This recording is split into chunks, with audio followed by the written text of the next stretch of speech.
Brahmanbaria residential online স্কুলের পক্ষ থেকে আজকে আমি ইমরানুল করিম তোমাদেরকে জানাচ্ছি স্বাগতম।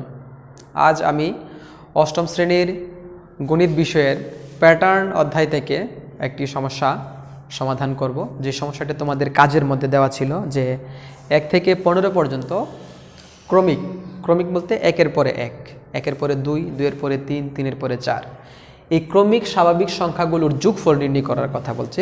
যোগফল নির্ণয় করব এবং এই যোগফলটা যে নির্ণয় করব, এই নির্ণয় করতে গেলে আমার যে সূত্র একটা টোটাল একটা সূত্র তৈরি হয়েছে। এখানে আমি 1 থেকে 15 পর্যন্ত ওই সূত্রের সাহায্যে নির্ণয় করতে পারবো, 1 থেকে 100 পর্যন্ত ওই সূত্রের সাহায্যে নির্ণয় করতে পারবো, বা আমি 1 থেকে এখানে যেমন ক্রমিক স্বাভাবিক সংখ্যাগুলো দিছি, আমি ক্রমিক স্বাভাবিক বেজোড় সংখ্যা দিয়েও এই কাজটা করতে পারবো, ক্রমিক স্বাভাবিক জোড় সংখ্যা দিয়েও এই কাজটি করতে পারবো।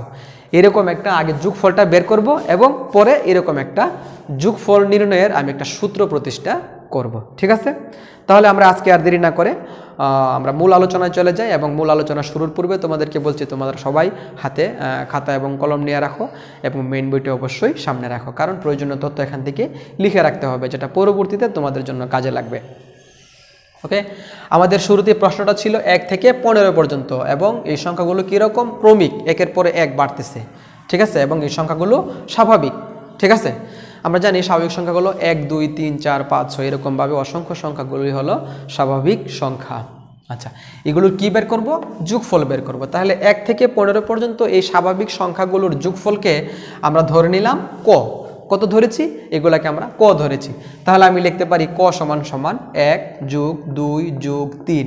এখানে মধ্যে আরও গড় আছে 4, 5, 6, 7, আমি এতগুলো লিখলাম না। ঠিক আছে, প্রথম 3টা লিখলাম, আর যেহেতু 15 পর্যন্ত আমার যেতে হবে যোগফলগুলো, পরে আবার শেষ 3টা লিখলাম। ঠিক আছে, তারপরে এই লেখাগুলো কি আমি বিপরীতভাবে লিখবো, মানে উল্টা করে চলে আসবো। ক এর জন্য তো ক আছে, এখানে আমরা এই লাইনটাকে শুধু এটা উল্টাই দিব, টান দিয়া এটাকে এভাবে নিয়ে আসবো। তাহলে এটা কি হয়ে যাবে? 15, তারপরে হয়ে যাবে কত? 14, তারপরে হবে 13, আর এখানে আসবে 3, তারপরে আসবে 2, তারপরে আসবে 1, মানে উল্টা লিখলাম, ইনভার্স, বিপরীত করে ফেললাম। ঠিক আছে, তো এখন আমি এখানে দেখো স্বাভাবিক সংখ্যাগুলোর যোগফল যেটা ক ছিল, এটাকে আমি 1 নং সমীকরণ আকারে ধরে রাখছি। বিপরীতভাবে লিখার পরে যে সূত্রটা আসছিল এটাকে আমি 2 নং ধরে রাখছি। এখন 1 নং ও 2 নং যোগ করি।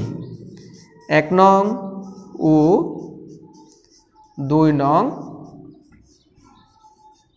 যোগ করি। খেয়াল করো, যোগ করলে কি কাজটা হচ্ছে। এখানে ক, এখানে আছে ক, তাহলে যোগ করলে আসবে 2ক, মানে 2ক। তারপর এখানে প্রথম সংখ্যা 1, এখানে প্রথম সংখ্যা হলো 15, তাহলে আমি লিখলাম 1 যোগ 15। ঠিক আছে, এটা ব্র্যাকেট দিয়ে রাখলাম। 2 যোগ 14 প্লাস দ্বিতীয় পদটা আছে 2 যোগ 14 প্লাস তৃতীয় পদ 3 যোগ 13, তাহলে আমরা এটাকে লিখতে পারি 3 যোগ 13 প্লাস এই কাজটা, এখানের মধ্যে তো গ্যাপ আছে, এই গ্যাপগুলো আমি ডট ডট দিয়ে রাখলাম।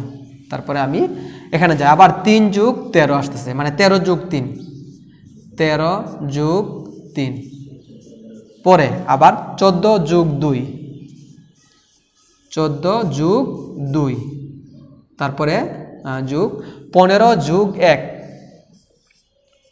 15 যোগ 1, এই হলো আমার স্বাভাবিক যোগটা। হ্যাঁ, এখানে আমি 2 যোগ 14 দিলাম, আর এখানে কত হবে? 3 যোগ 13 হবে। ঠিক আছে, এই হলো আমার মূল কাজ। তাহলে দেখো আমি যোগটা করে দিছি। ক আর ক যোগ করলে তো 2ক, 1 এর সাথে আমার যোগ হয়েছে 15, তারপরে 2 এর সাথে যোগ হয়েছে 14, 3 এর সাথে যোগ হয়েছে 13, আবার ডট ডটের পরের অংশে গেলে 13 সাথে যোগ হয়েছে 3, 14 সাথে যোগ হয়েছে 2, 15 সাথে যোগ হয়েছে 1। এটা নর্মালি আমি যোগ করলাম। পরে এই যোগটাকে আমি সুন্দর একটা মডিফাই করি, এখানে একটা কাজ করি, যেটা করলে তোমাদের জন্য সহজ হয়ে যাবে। এখানে প্রথম পদটা কত আছে, মানে প্রথম যোগফলটা 1 যোগ 15, একবারে শেষ যোগফলটাও 15 যোগ 1, মানে এটাকেও আমি 1 যোগ 15 লিখতে পারি। খেয়াল করো, 1 আর 15 যোগ করলে হইতেছে 16, 2 আর 14 যোগ করলে হইতেছে 16, 13 এবং 3 যোগ করলে হইতেছে 16, এখানেও আমি যোগফল পাইতেছি 16, এখানেও যোগফল 16, এখানেও যোগফল 16। তাহলে আমি এই সবটা মানকে একটা সুন্দর একটা সিস্টেমের মধ্যে যদি নিয়ে আসি, আমি ইচ্ছা করলে এটাকে, এটা তো 1 যোগ 15 লেখায় আছে, আমি লিখতে পারি 1 যোগ 15। এখানে 2 যোগ 14 মানে 16, এটাকে আমি প্রথম পদের আলোকে যদি লিখতে চাই তাহলে আমি ইচ্ছা করলে এটাকেও লিখতে পারি 1 যোগ 15, যদি আমার যোগফলে মানের কোনো পরিবর্তন হচ্ছে না, জাস্ট এখানে ছিল 2 যোগ 14, আমি লিখলাম 1 যোগ 15, পরে কিন্তু যোগফল কিন্তু একই আসতেছে। ঠিক সেমভাবে এটাকেও যদি আমি লিখি 1 যোগ 15, তাহলেও যোগফলের কোনো পরিবর্তন আসতেছে না। প্লাস দিয়ে আমি এখানে আবার ডট ডট দিয়ে বাকি কাজটাকে একইভাবেই যদি লিখি 1 যোগ 15, এখানেও লিখতে পারবো 1 যোগ 15, তারপরে এখানেও লিখতে পারবো, এখানে ছিল 15 যোগ 1, আমি 1 যোগ 15 দিয়ে দিলাম। ঠিক আছে, খেয়াল করো কোনো পরিবর্তন নাই। 1 যোগ 15 16, 2 যোগ 14 যেমন 16 ছিল, 1 যোগ 15 এটা 16ই হয়েছে। 3 যোগ 13 যেমন 16 ছিল, 1 যোগ 15 এটা 16ই হয়েছে। প্রত্যেকবারই আমি 16 ছিল 16কেই আমি পাইছি। ঠিক আছে, এখন তোমাদের মনে প্রশ্ন আসতে পারে যে স্যার আমি 16কে যদি অন্য দুইটি সংখ্যার যোগফল আকারে নিয়ে প্রকাশ করি তাহলে কি আমার ভুল হবে? হ্যাঁ, ভুল হবে, কারণ আমার এখানে 1 থেকে 15 পর্যন্ত সংখ্যা আছে, আমাকে প্রথম পদটা রাখতে হবে এবং শেষ পদটা রাখতে হবে, তাহলে আমার কাজটা সহজ হয়ে যাবে। এই জন্য এখানে যদিও প্রথম পদ এবং শেষ পদ নাই, বাট যোগফল সমান হয়েছে। এখানে 2 এবং 14 আছে 16, যোগ করলে 16 হয়, কিন্তু এখানে প্রথম পদ এবং শেষ পদ নাই, যদিও যোগফল 16 কিন্তু প্রথম পদ এবং শেষ পদ এখানে নাই। এই জন্য আমি প্রথম পদ এবং শেষ পদ এখানে নিয়ে আসলাম। ক্লিয়ার? তারপরে সামনে যাই। 2 ক সমান এরকম 1 যোগ 15 1 যোগ 15 1 যোগ 15 1 যোগ 15 এরকম কতটা আছে? আমার 1 থেকে 15 মানে 15টা আছে। এখানে 1 2 3, তাহলে মধ্যে ডট ডটের মধ্যে আরো কিছু গড় রয়ে গেছে, আবার এখানে আছে 3টা, তাহলে এরকম গড় কতটি আছে? আমি যে বলছিলাম মোট 15 পর্যন্ত, তাহলে এখানে গড় আছে 15টি। তাহলে আমি এইগুলোকে এতগুলো যোগ একবারে না করে আমরা যদি লিখে ফেলতে পারি এভাবে 1 যোগ 15, তারপরে আমি যদি দিই গুণ 15। আমরা জানি গুণ হলো যুগের সংক্ষিপ্ত রূপ। এতগুলো যুগ 8 8 8 8 10 বার যুগ না করে 8 গুণ 10 দিলাই একই রেজাল্ট আসবে। তাহলে 1 যোগ 15 1 যোগ 15 1 যোগ 15 এরকমগুলো 15 বার যুগ না করে যদি 1 যোগ 15 লিখে এটাকে 15 দ্বারা গুণ করে দেই তাহলে আমার একই কাজ কিন্তু হবে। ঠিক আছে, আমি আবারও বলতেছি, মনে করো আমি তোমাকে 10টা 8 দিলাম, দিয়ে বললাম যোগ করো, তাহলে তুমি লিখলা 8 যোগ 8 যোগ 8 যোগ 8, এরকম 10 বার 8 লিখে এবার টান দিলা, টান দিয়ে নিচে যোগ করলা। আর এর জন্য কি করলো 8 গুণ 10, তাহলে 10 বার 8 দিছি, তাহলে 8টা 10 দিয়ে আর 10টা 8 দিয়ে গুণ করে ফেলছে, 8 10 80। তার রেজাল্ট যেমন 80 আসছে তোমার রেজাল্টও 80 আসছে। এই জন্য আমরা বলবো বড় যুগগুলো একই সংখ্যা যদি আসে বারবার এগুলোকে যোগ করার কথা বলে, তাহলে যতটা সংখ্যা বলবে ততটা গুণ করে দিলেও একই রেজাল্ট চলে আসবে। এই জন্য 1 থেকে 15 পর্যন্ত সংখ্যাগুলোকে আমরা যোগ করবো, তাহলে মোট সংখ্যা আসবে 15টি।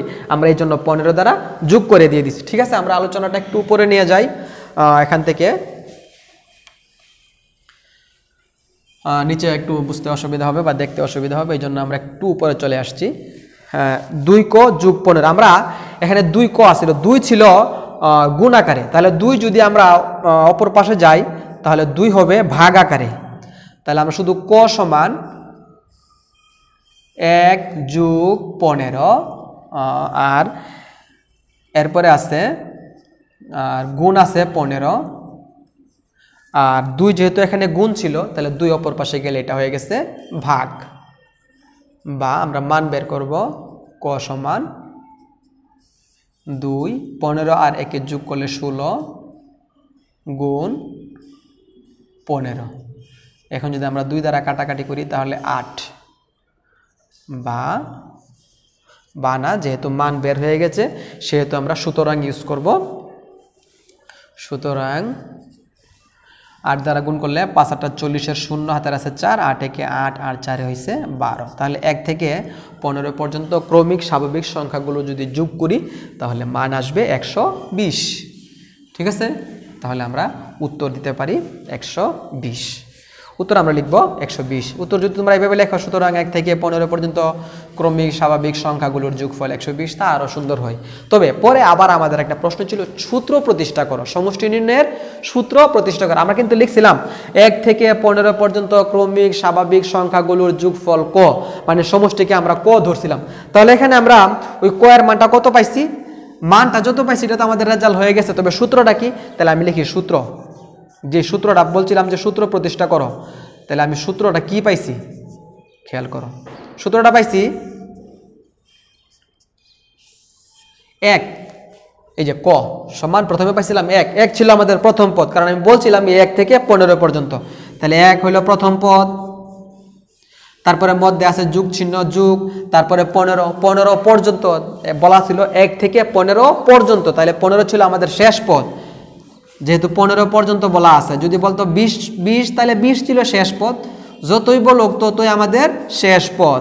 এরপরে গুণ হইল 15, যেহেতু আমি 15টা পদ বলছিলাম 1 থেকে 15, এই জন্য 15টি পদ, তাহলে এটা হবে পদ সংখ্যা, এটি হবে পদ সংখ্যা। আর নিচে তো 2 আছে, তাহলে এটা আমাদের 2 বসে গেল। তাহলে এটা আমাদের সমষ্টি নির্ণয়ের সূত্র প্রতিষ্ঠিত হয়ে গেল।